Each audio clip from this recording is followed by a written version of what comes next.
Say what you will, but I still think shitting on that dude's porch was warranted. That's right, it's fucking story time! You guys really like these stories, huh? So, more tales from the tire store. This is again back when I was working for Firestone. They can sue me if they want, they ain't gonna get nothing. We were a fairly high volume shop. I had this kid working for me who did not have a whole lot of experience, and he was doing an oil change in one of the bays. I'll never forget it. It was an F350 dually.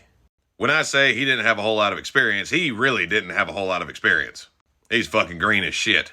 Like he was one of those kids that went, "What does that do?" That's a belt. It's a fucking belt.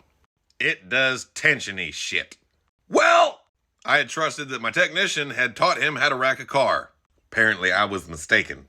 Because it went up, and just like the saying goes, it came down too. So he gets it all the way up in the air and gets the oil change bucket under it.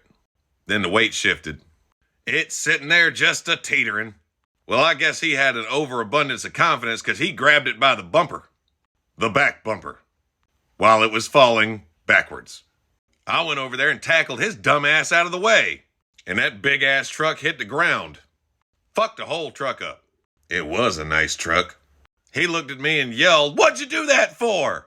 I very calmly looked him in the eye and said, "Kid, you don't weigh more than 130 pounds. That truck outweighs you by a lot." He goes, "You could have let me try." I said, "Let me break it down for you. The truck's gonna fall one way or another.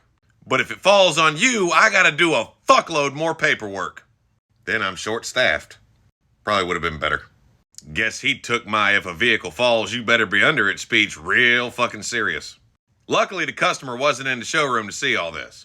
Still not a fun phone call, though. "Yeah, Mr. Customer, remember how good your truck used to look?" Well, he came up and looked at it. He said the same thing y'all are thinking. How'd it happen? Couldn't tell him incompetence. I said, "Man, I don't know. The weight just shifted, I guess." He was cool about it. So we paid to fix his truck. And of course, he didn't pay for his oil change. Then I asked my technician why this happened. He said, "Man, he told me he had it."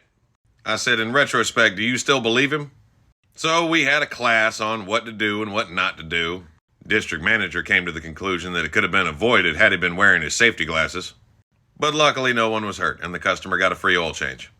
To answer your question, yes, that customer came back and saw me multiple times.